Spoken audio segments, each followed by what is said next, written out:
Assalomu alaykum aziz o'quvchim, mani kanalimga xush kelibsiz. Suratdagi ko'ylakni tikishim uchun menga 3 metr shtampil mato kerak bo'ladi. Suratdagi ko'ylakni etagini andozasini chizish uchun klyonkaga uzunligi 130, eni 45 santimetrli to'rtburchakni chizib oldim. Undan keyin to'rtburchakni o'ng burchagidan pastga qaratib 31 santimetrni o'lchab oldim. Chapga qaratib 22 santimetrni o'lchab belgilab oldim. Va mana shu ikkita nuqtani bir-biriga qo'shib chizib oldim.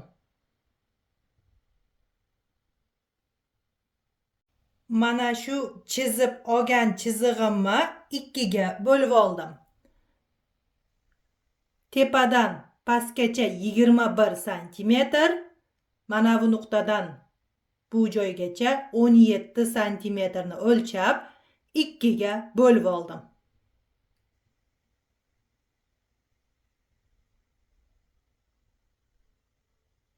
Etikni burchagidan mana shu nuqtaga qaratib to'g'ri chiziq chizib oldim.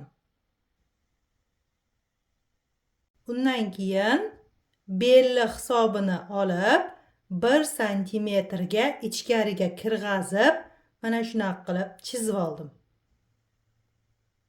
Qaranglar qizlar, bu etikni o'rtasi buklovda bo'ladi, bu bokovoyi.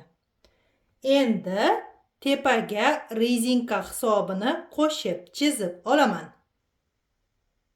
Etikni bo'yniga rezinka tikilganligi uchun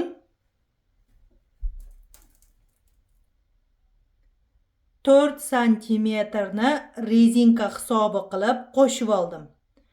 Va uni mana uzunligini 26 santimetr qilib o'lchab chizib oldim.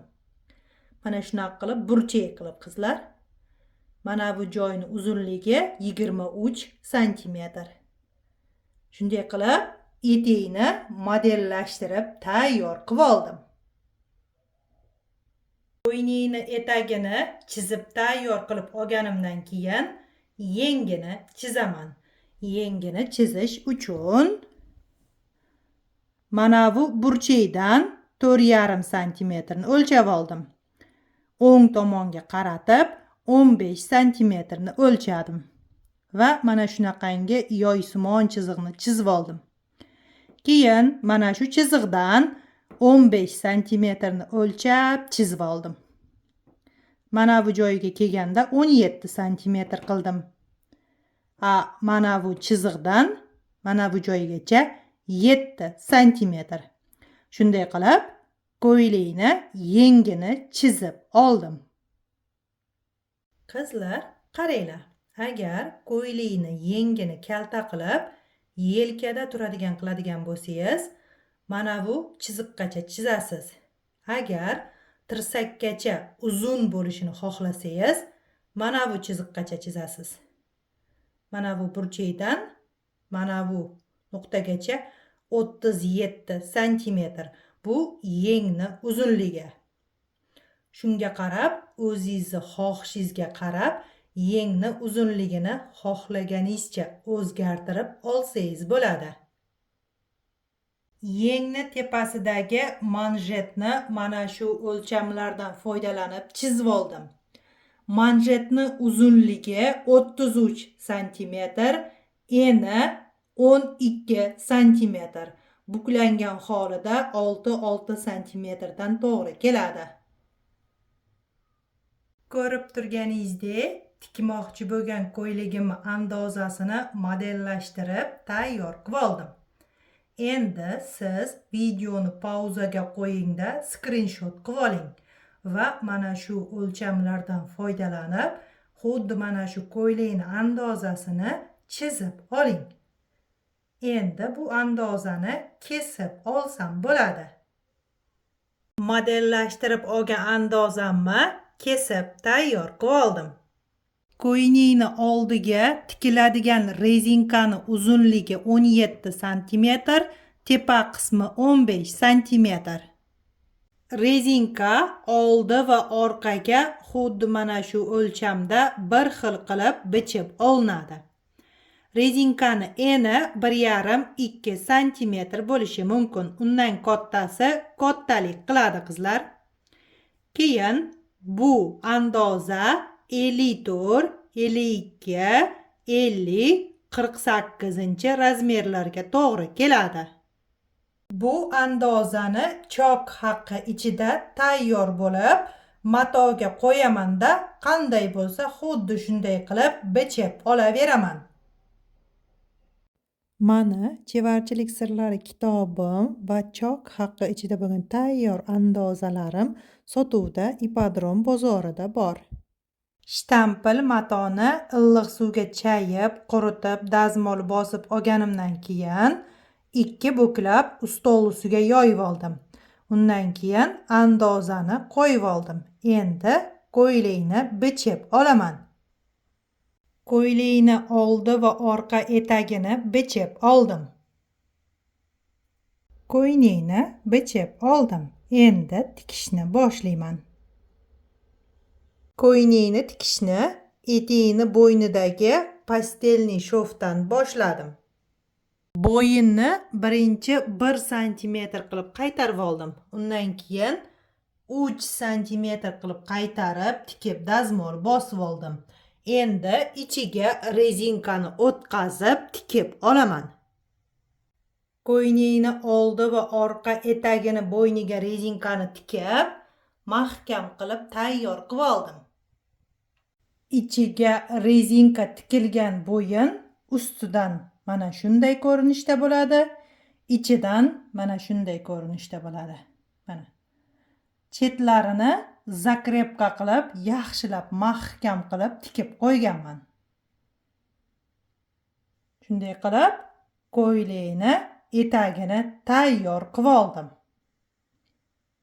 Yengni tepasidagi manjetni ichiga trikotajniy dublerinni yopishtirib oldim. Dublerinni dazmol bilan yopishtirib olganimdan keyin yengni mana shunaqa qilib 1 cm qilib tikib oldim. Mana. Keyin buni mana qilib buklayman. Buklagan vaqtimda ahamiyat bergan bo'lsangiz, matoni kromkasini ishlatganman. Mana shu tomoni plankani ichi bo'ladi. Shunaqa qilib buklab olganimdan keyin yengni mana shu chokini ichkariga kirg'azdirib, mana shunaqa qilib mana ichini toza qilib strochka berib tikib olaman. Ko'rdinglarmi mana? Toza, akkuratniy bo'lib chiqdi. Endi buni bemalol etakka tiksam bo'ladi. Etakka tikishdan oldin mana bu joyidan 0,5 mm kesib olib tashlayman. Ko'rib turganingizdek, ko'ylakni oldi, orqa va yenglarini tayyor qilib oldim. Endi bularni bir-biriga qo'shib tikib olaman. Etik va yengni bir-biriga qo'shib tikib oldim. Mana. Endi bokovoyni tiksam bo'ladi. Ko'ylakni 2 yonini tikib, overlock qilib dazmol bosib oldim. Endi etekni va yengni qaytarib tikib olaman. Qizlar, har doim esinglarda bo'lsin, shtampil matodan ko'ylak tikkan vaqtingizda etagini pastelniy shof qilib qaytarib tikasiz. Overlock qilib qaytarib tikib qo'yadigan bo'lsangiz, ko'ylakni yuvgan vaqtda iplari chiqib ketadi. Yenglarni pastlarini pastelniy shof qilib tikib oldim. Tikkan ko'ylagim shtampil matodan bo'lganligi uchun agar buni zigzag yoki zakrutka qiladigan bo'lsam, bu matoni iplari chiqib ketadi. Shunaqa bo'lmasligi uchun choklari mahkam bo'lib, iplari osilib qolmasligi uchun hamma joyida pastelniy shofdan foydalanaman. Shunday qilib, ko'ylakni tikib bo'ldim. Darsim foydali bo'lgan bo'lsa, like bosib, kommentariy yozib ketinglar.